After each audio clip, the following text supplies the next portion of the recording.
fishing, it's in my soul. Welcome to the Salt Strong Podcast, disrupting fishing entertainment as you know it. Prepare to laugh. Prepare to get to know fishing legends in a whole new and unfiltered way. And on occasion, you might even learn a thing or two about fishing. Here's your host, Joe Simons. Like diamonds. Hello, Salt Strong Nation. Joe Simons, like diamonds. We are back talking about sharks and shark repellent. Probably got your attention on there. If you fished at all, offshore or near shore, you have certainly dealt with sharks and perhaps lost some valuable fish. Whether you're tournament fishing or just want to go back to the dock to clean something or feed your family, there is nothing worse than having a shark come up and destroy your catch. So I've got Captain Mike Puller. I already talked to Luke, by the way. So Luke is one of the creators of the SharkTec Defense, and I wanted to talk to him offline and just kind of get the whole story. And I was like, man, you have anyone who's using this and has been using this for quite some time? And he's right off the bat said, Captain Mike. So Captain Mike, welcome to the show, brother. Hey, Joe, thanks for having me. Yeah, so what's your backstory? You're a captain down in South Florida? Yep, second-generation charter captain on Key Biscayne. My boat's the Lisa L, and I've been doing it, since I was old enough to hold a rod and reel. in tournament fishing as well? Absolutely, absolutely. And I want to give you a shout-out, too, because one thing I love you're doing is the fishing experience. So give yourself a quick little toot for that, because I think that's awesome. I appreciate it. I've been running the camp since 2004. It originally was called Summer School of Fish. Now it's called the Fishing Experience. And it is exactly that. It is a full hands-on experience for offshore fishing for kids. And we run a 10-week summer, do 3 and 5 day sessions. And, everything from bait fishing to rigging to leader and gaffing, you name it.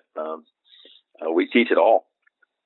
Very cool. And I heard the backstory from Luke. I guess his brother was one of your students in the fishing experience. So he's someone who spent some time on your boat or some of the other boats in this, this summer camp, and was talking about what his brother Luke was doing and the shark repellent. And is that how it all kind of started and how you guys got connected?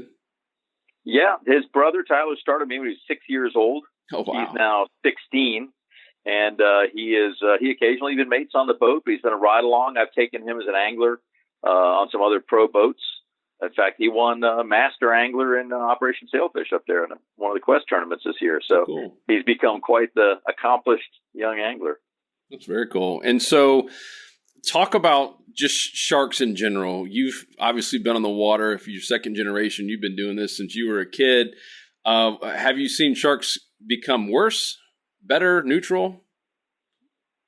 There was a time, though, we wouldn't have said worse because, you go back to 70s, 80s, even into the 90s, the whole thing, sensation started with Jaws and all, and everybody wanted to shark fish and, send off a fish to the taxidermist. And when you had a charter that wanted a shark, you really had to work really hard at it. I mean, there were only a few areas where you could target them, and it certainly wasn't a guarantee. Now, flash forward to even, over the last several years, particularly the last couple of years, the population's exploded. And whether that's due to changes in regulations or, cutting out the long line or whatever that is, it's become a real issue. All up and down. Pretty much every area around. So tell Mark the Shark he needs to get a little bit busier, huh? Yeah, well, I'm not going to go there. We'll save that for another podcast. That's another chat for another day. There's a big discussion about it, and people are all over the map on it. There's, of course, if you're the guy that just lost his, grouper of a lifetime, you want to kill every shark out there, which I understand the sentiment, but, you don't want to do that either. That's kind of pointless. Yep. In looking for alternatives, when these guys first came to me, I thought, well, if it's the real deal, I'm all in. I'd love to give it the opportunity. So before we get into what they've created there at SharkTec, let's talk about the past. I have to imagine this is not the first, thing that you've used, whether it be some kind of audio thing where you're putting some kind of sound in the water or some kind of scent. Talk about some of the past solutions that may or may not have worked. Well, if you had one shark around, going way back to, let's say you're anchored up, you're catching the bottom fish, you get one shark bothering you. Yeah. I mean, you give up a fish or two. There weren't too many answers. Kind of guesswork. Fishing the Bahamas a lot my whole life. Many years ago, being over there fishing with some Bahamian friends, the first thing they said was, "Hey, catch me a shark." We catch a shark. The guy takes a big butcher knife, opens him up, lets him go, and then next thing you know, you got a few hours of no shark bites. So whether something there scares the sharks away, the other sharks eat that shark. We didn't know, but it was working. So that's kind of been a long held belief that if you kill a shark, that'll scare them away, which kind of ties into the way they developed this product. So it makes it kind of that part of it's really interesting. So a little truth to that part. Yeah, and I want to cover that in a second. So was there anything in particular you ever used that you don't have to name a brand, but I mean, I can't imagine this is the first shark repellent out there. I know there's been some things on the market. Were they similar? Was it something you put in a chum bag, or were there ever some things that you dropped down that were some kind of crazy audio that was scaring sharks away, or has there been anything else that's been sold before?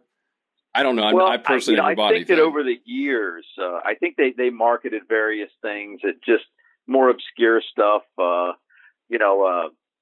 They've got these things that shoot an electrical pulse in the water.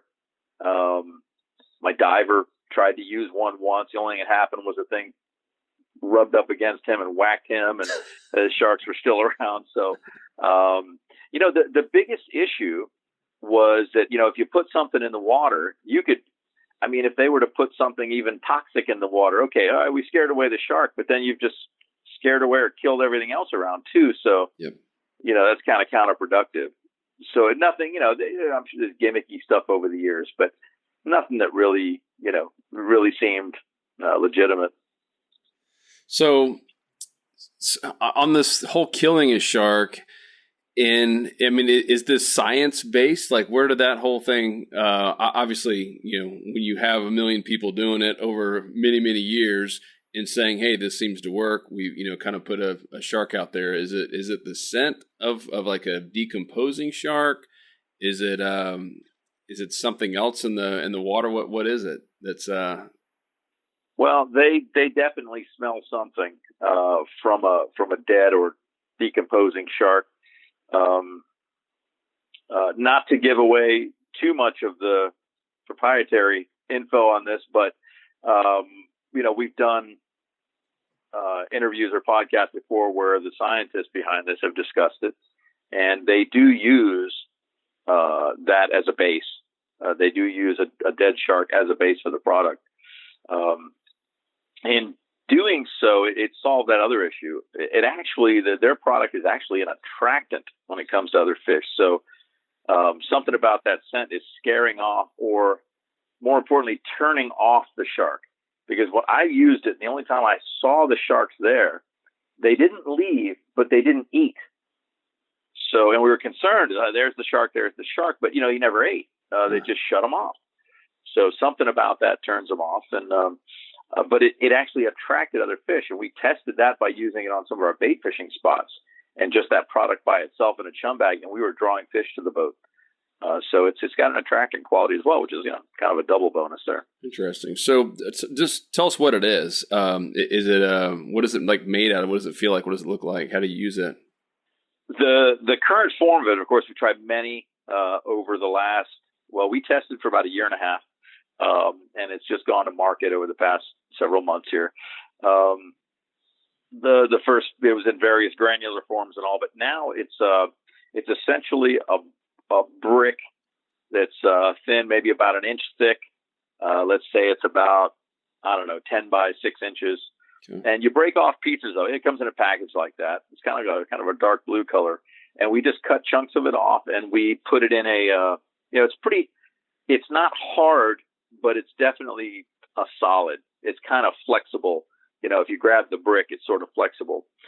They've made it, the product, the firmness and all has a lot to do with how fast it releases. So as far as the binding materials in there, that determines how hard it is. But you just cut off chunks of it and use it in either a chum cage, throw some in a chum bag. I even heard one of the tarpon guys in the Keys broke up little pieces, and when he had a tarpon on, he was throwing them out there around his fish, and he scared off the sharks because he was getting eaten up. And a lot of the presentation has to do with just being creative. So whatever your kind of fishing is, you just have to find a way to present it.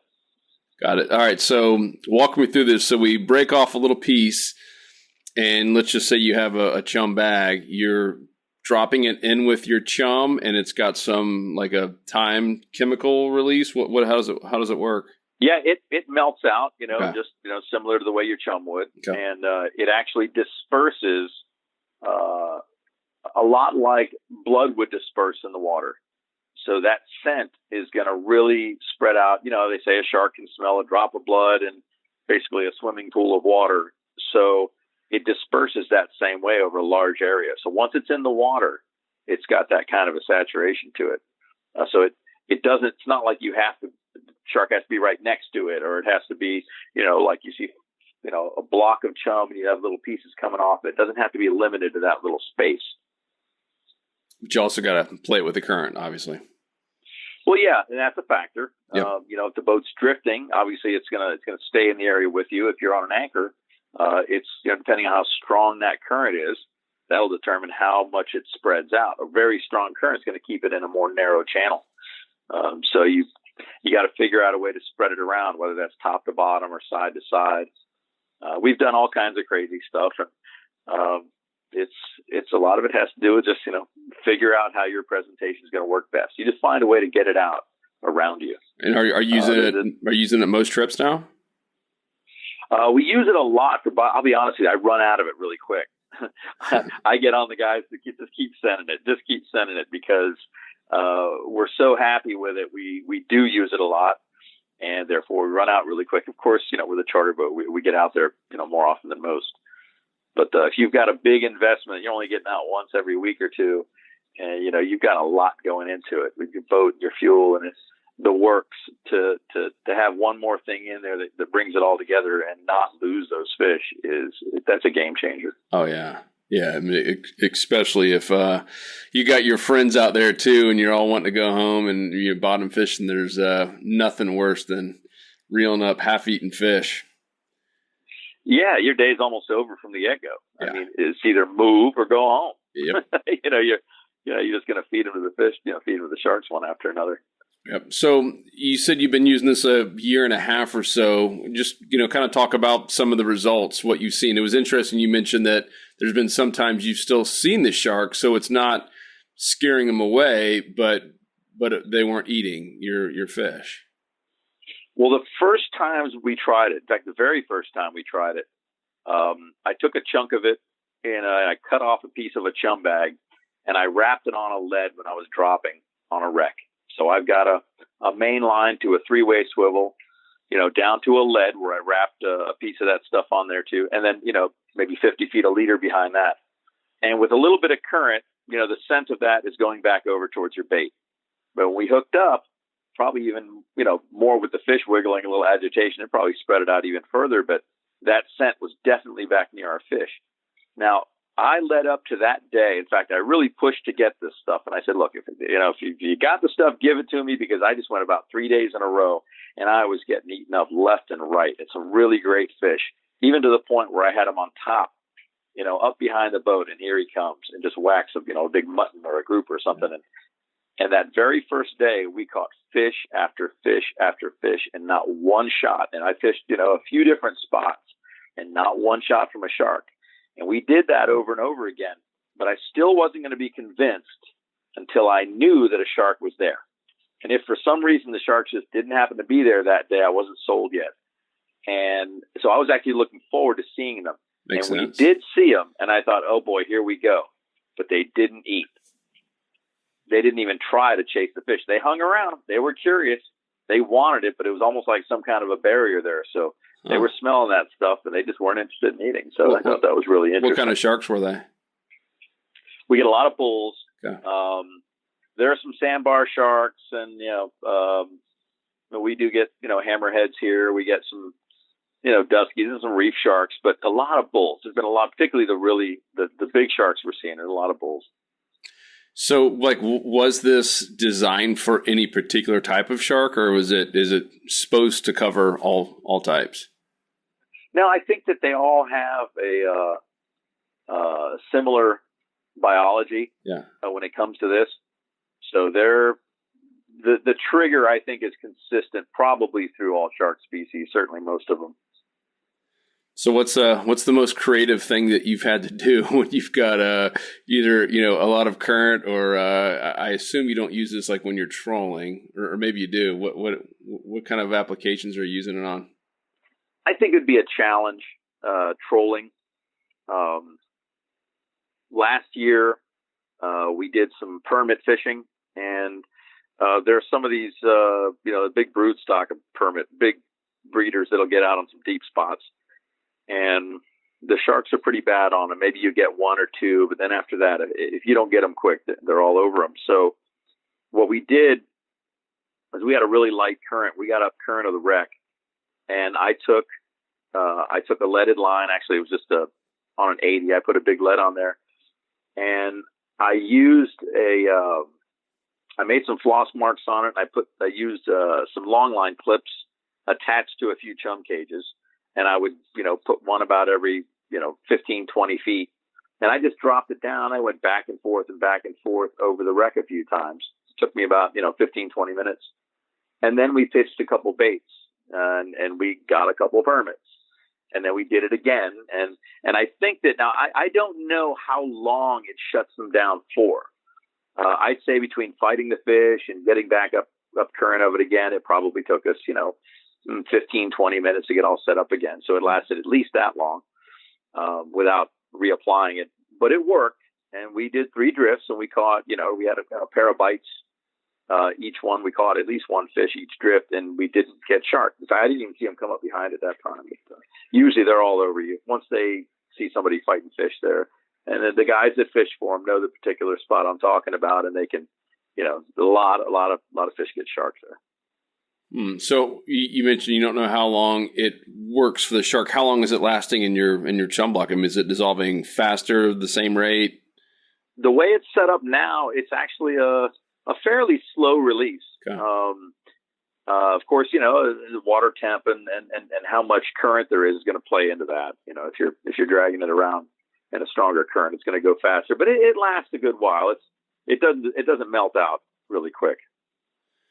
Have you ever put it on a hook and try to catch some fish down below? You mentioned it. I have thought about that, but no, I haven't tried that yet. I think I'm just maybe I'm a little too frugal with the product. I don't want to waste it. But we've just had,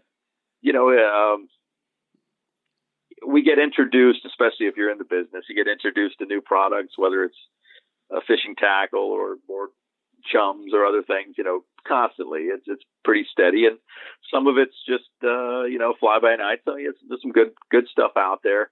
When it comes to things like chum and all that, I've seen the dry chums come and go many times over the years. These fellows actually produce a dry chum that's pretty fantastic. That's one of the first products we tried for them. They did a lot of work on that, and it works really well.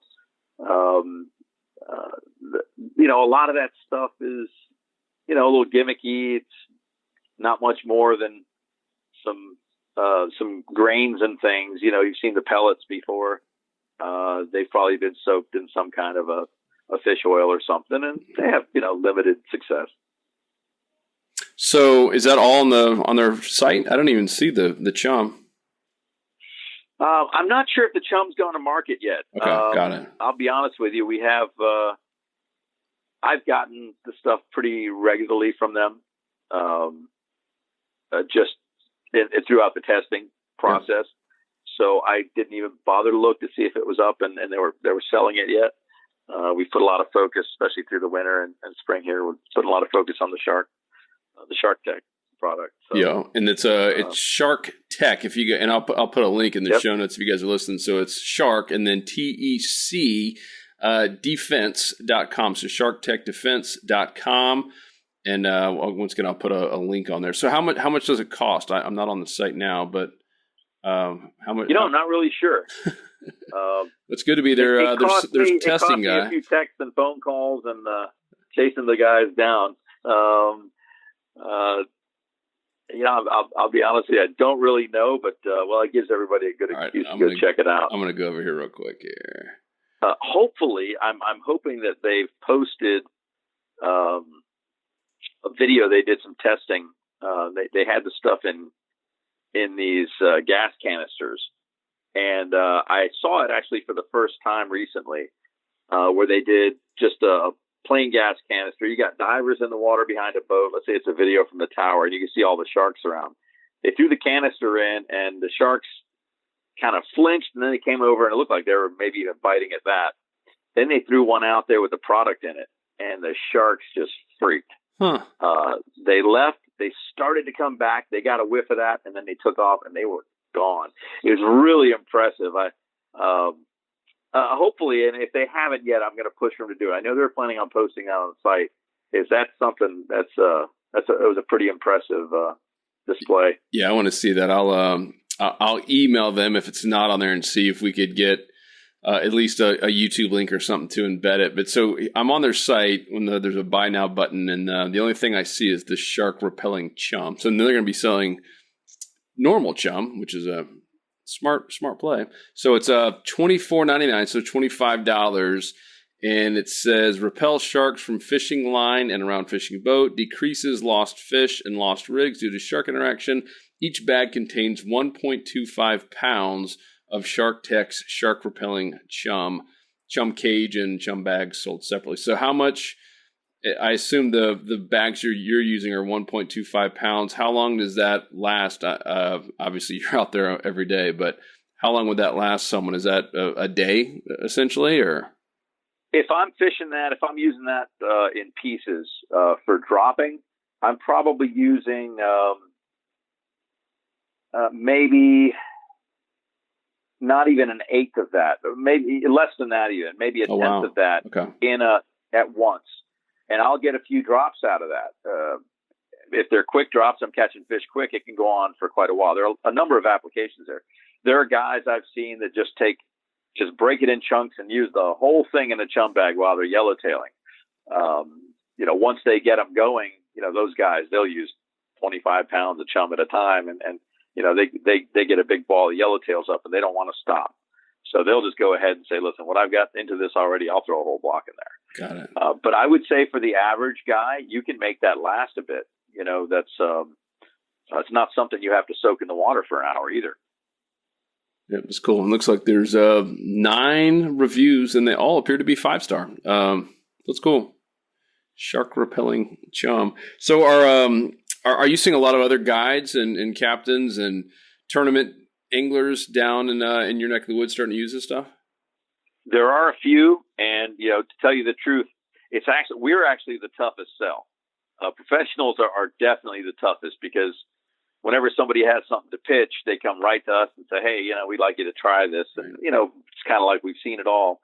But I've gotten a few guys to try it. They've given some of the stuff to a couple guys in the Keys as well because they're doing more of the reef fishing. So we're trying to get as much consistent application and different applications, getting guys that do a lot of this or a lot of that. And, so far it's worked for every way it's been tried.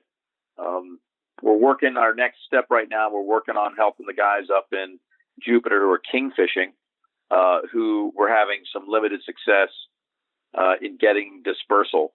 So that's the next challenge. So I'll probably be going up there to ride with some of those guys and maybe give them a hand with it and see if we can come up with something that'll work for them. Cool. Yeah. I know the sharks are really bad up there. Yeah. And has anyone used it up in, in the Gulf, like Tampa Bay or over in Texas, or is this more kind of starting off in South Florida? It started off down here. I'm imagining it'll hit a certain point where, it'll kind of blow up because once the evidence is out there far enough, there are a lot of people, and I hear from guys all over the place that are having this problem. when you talk about like commercial guys or charter guys, that's an everyday thing, and it's costing you money. These people spend a lot of money to go out there, and if they only have that one day and that one fish was going to make their whole day, I mean, you just kind of groan when you see that rod start zipping out, after you've been fighting the fish up and it's gone. Yep. So this is, again, I use the word game changer a lot. It really is. It changes the whole business for us. It's interesting. You mentioned some of the tarpon guides too. I know it's not as prevalent in inshore fishing, if you're going after redfish and snook and trout, but it certainly does happen in some areas, especially when you get, close to some of those inlets and passes and have a nice fish on. So it's interesting. It's very interesting. I thought it was pretty creative. The guy basically took some small pieces, ground it up, or took some small pieces of it, and he threw them out around his fish. He had sharks coming up bothering him, and he said he was really excited. He was pretty animated about it. He scared off the fish, and he showed some, shared some video of his tarpon. He was pretty happy about it. Again, it's so disappointing to have that. Everything's going perfect, and you did everything right. And the recreational guy. You read the magazines, you go to the seminars, you work real hard at it and spend all that money. And it all comes together and you do it right. You've got that great fish on, you're really excited, and then boom, it's over. Yep. It's pretty disappointing. Yeah. So Luke had mentioned this Dr. Patrick Rice. How does he fit in all this?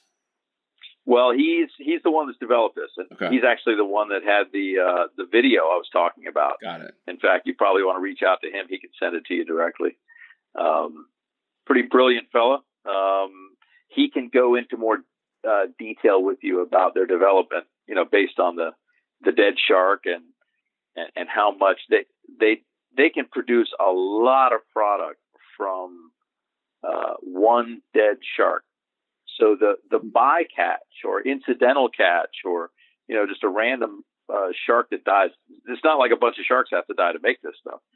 Just they can use, a shark that washed up on a beach. I mean, they're not advocating for going out there and killing them. At the point they can just take one that's, somebody's bycatch and make good use of it. And, I think that's, it goes again to where you've got a lot of people they think, go cull the herd and kill them all, and just not so sure that's going to work in the big picture. I don't think you can kill enough of them anyways, but I think you just got to find a way to work around them. Yep. And just so you know, so this Dr. Patrick Rice, I'm reading a note. He's a marine biologist and dean of marine biology at Florida Keys University.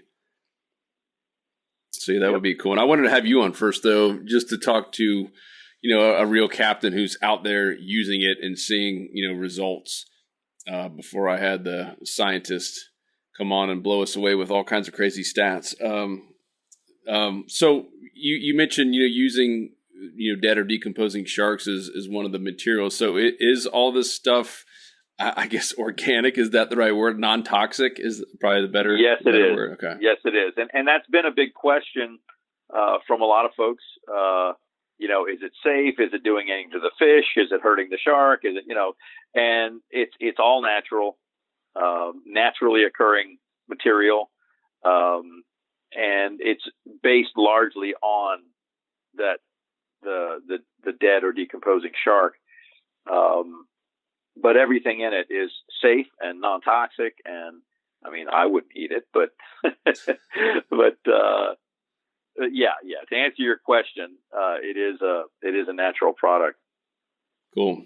Yeah, always got to ask. We've sell these slam shady lures, and because of California has some really strict laws, and basically anything that could potentially cause cancer or reproductive harm, and that even goes for some vegetables. If they were grown in certain areas, you have to say that it could cause it. And so we pretty much all soft plastics have to have that on somewhere on the packaging, even if it's in really, really small print. And someone had asked us about that recently, like, well, wait a minute, like I could get cancer just from holding this lure. I was like, no, like read the fine print. That's if you swat, you have to eat the thing.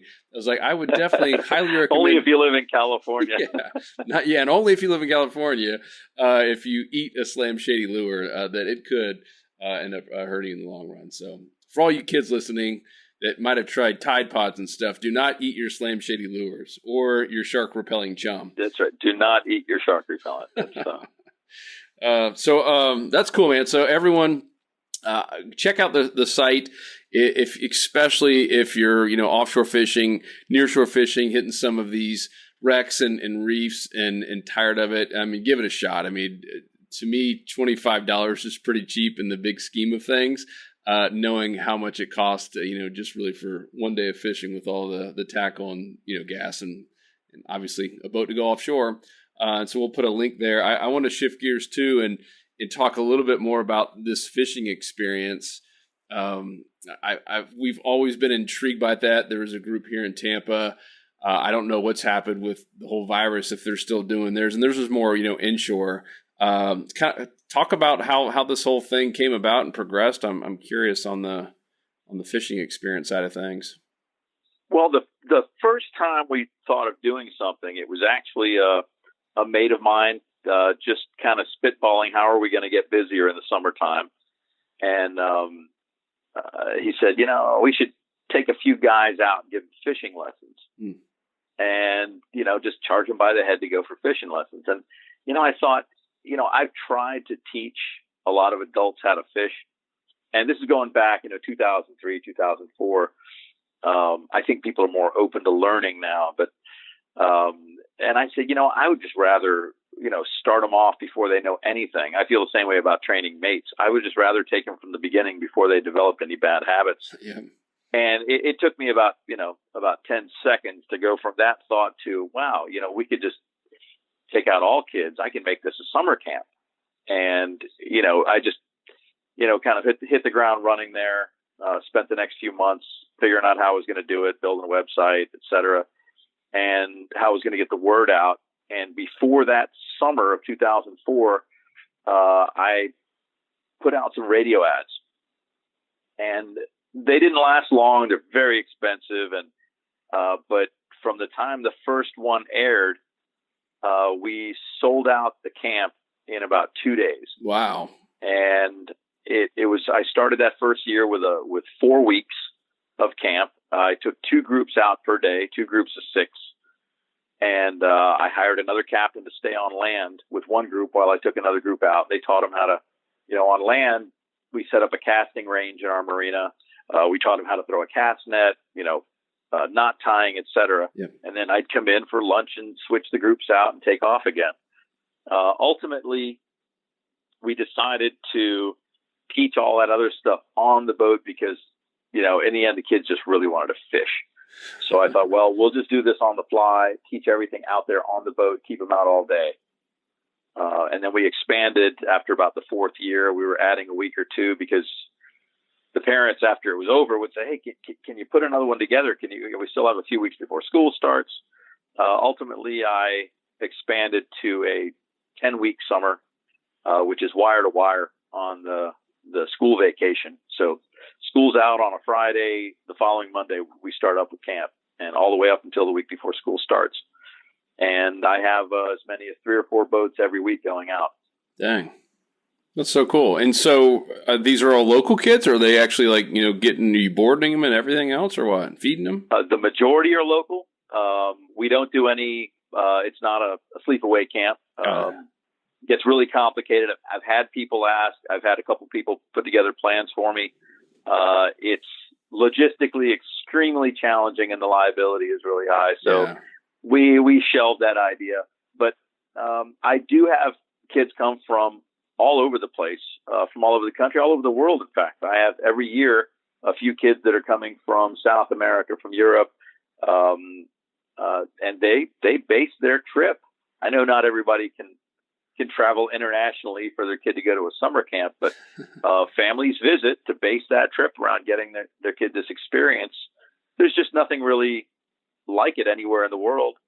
Every few years, somebody else I hear somewhere we'll try to come up with something like it, try to offer it. But I think that because we're a charter boat, because we've been doing it so long and really fine tune all the particulars of it, I think it'd be really hard to start from scratch with it right now. Yeah. Usually these folks don't last more than a year or two.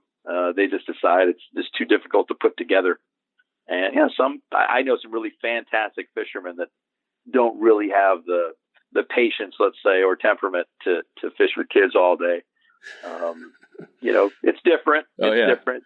You got to love it, and you really have to want to teach. And that's something I really, really enjoy doing. And the guys that work with us are the same way. These are all family guys, these captains and crew. We're very particular in vetting the guys for it. Even our mates on all these other boats are licensed captains. Some of them come on just for the summer, just to participate. So cool. They That's all awesome. love it, as we do. And so where can people learn about that? Well, our site is www.fishmiami.com. We've got there's an FAQ section in there for most of what parents are going to ask, what they want to know. When it comes to parents, most of what they want to know revolves around safety, of course. You're sending your kids out on a boat, so my questions would have been, what's on there? And we're real serious about safety. It's 90% of what we do is about safety. The fishing is almost incidental. We're set up for it. We're good at it, and we're going to produce fish. But most of our considerations revolve around safety, whether it's weather, whether it's just the way they board a boat. But if you teach them from the beginning how to do things the right way and be safe, that sticks. These kids hang on every word we say to them. If you play baseball and you look at the guy that plays pro baseball, and that's your hero there.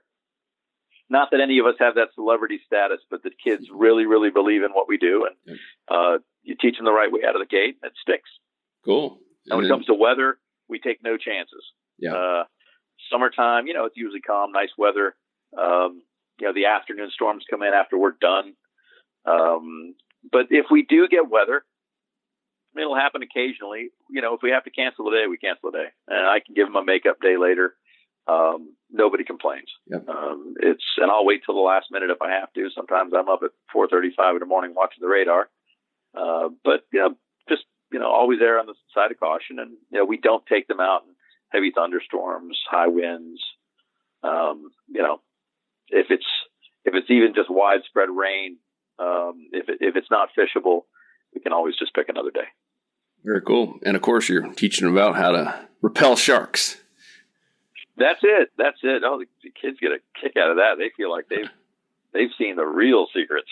Well, but no, I get a lot of emails, as you can imagine, and I got that one from Luke, and I looked into it. I was like, this is actually really cool. And just because of that, it's like, man, if this does work, this could be, like you said, it could be a game changer. So I'm interested to try it out myself. And so once again, SharkTec, TEC, Defense.com. And then you said Fish Miami is your main site, and they could either look at the camp and book you on the Lisa L as well. That's the story. That's all of it. Excellent, my friend. Well, Captain Mike, I appreciate you taking the time to do this. And Luke, I'm sure you're listening. Thank you for helping develop this. And Dr. Patrick Rice, I'll be reaching out to you about trying to get some of this video footage. I am intrigued to see real sharks in real water actually kind of run away from this, or at least act differently. That's really, really intriguing. So I appreciate it. I'll tell you what, I'll tell you the same thing I tell everybody else. If you want to put your own eyes on it, seeing is believing. Hop in the car, take a trip over here, and why don't you ride with us when we're taking the kids out? You can see the program, and we'll use the product and get to see it all at once. Cool. Love it, man. Sounds like a challenge. You're welcome to come anytime. I will send you the info, and we'll plan a day. Cool. And that's all Fish Miami, and you have your number and all that stuff on there, right? That's right. Okay. Perfect. Well, Captain Mike, thank you. This has been great. Everyone, if you are listening in your vehicle or working out, like I know some of you do, we'll have all the show notes and video footage and how to get in touch with Mike, how to buy hopefully not just shark repellent, but also chum from SharkTec as well. And that'll all be at saltstrong.com saltstrong.com/podcast. That's saltstrong.com/podcast. And of course, you can see all the past episodes there as well.